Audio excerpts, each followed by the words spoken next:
హైదరాబాద్ ను ఫిల్మ్ ఇండస్ట్రీకి కేంద్రంగా చేయాలనే లక్ష్యంతో ప్రభుత్వం పనిచేస్తుందని తెలంగాణ డిప్యూటీ సీఎం బట్టి విక్రమార్క తెలిపారు.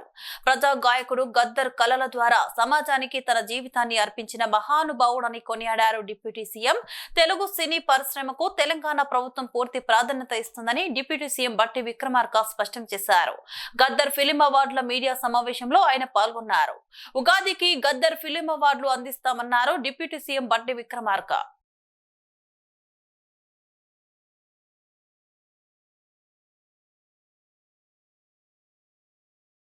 ఇక్కడ ఉన్నటువంటి ఇన్ఫ్రాస్ట్రక్చర్ కానీ, ఇక్కడ ఉన్నటువంటి టాలెంట్ కానీ, ఇక్కడ ఉన్నటువంటి ఇతర వాతావరణ పరిస్థితులు కానీ, లేకపోతే ఇక్కడ ఉన్నటువంటి ఇంక్లూజివ్ గ్రోత్ కానీ, అడాప్టివ్ మెథడాలజీ కానీ పెద్ద ఎత్తున మిగతా ఇతర ఏ నగరాలతో పోల్చుకున్నా కూడా హైదరాబాద్కి ప్రత్యేకమైనటువంటి ఈ లక్షణాలు ఉన్నాయి.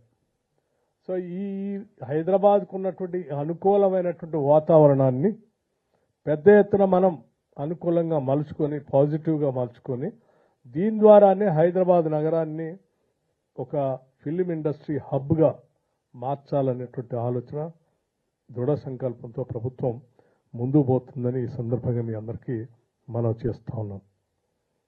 ఇండస్ట్రీ ద్వారా సామాజిక పరమైనటువంటి సందేశాలు ఇవ్వచ్చు. ఇండస్ట్రీ ద్వారా కమర్షియల్ ఎలిమెంట్తో ఈ రాష్ట్ర ఆదాయ వనరులు సమకూర్చుకోవచ్చు. ఇండస్ట్రీ ద్వారా ఈ రాష్ట్రంలో ఉన్నటువంటి అనేక మంది నిరుద్యోగ యువతి యువకులకి ఉద్యోగ ఉపాధి అవకాశాలు కూడా కల్పించవచ్చు. ఇండస్ట్రీ ద్వారా ప్రపంచాన్ని కూడా ఆకర్షించవచ్చు. ఈరోజు తెలుగు సినిమా ఇండస్ట్రీ ప్రపంచ స్థాయిలో వెళ్ళి అవార్డులు కూడా పొందినటువంటి విషయం మనందరికీ గర్వించదగినటువంటి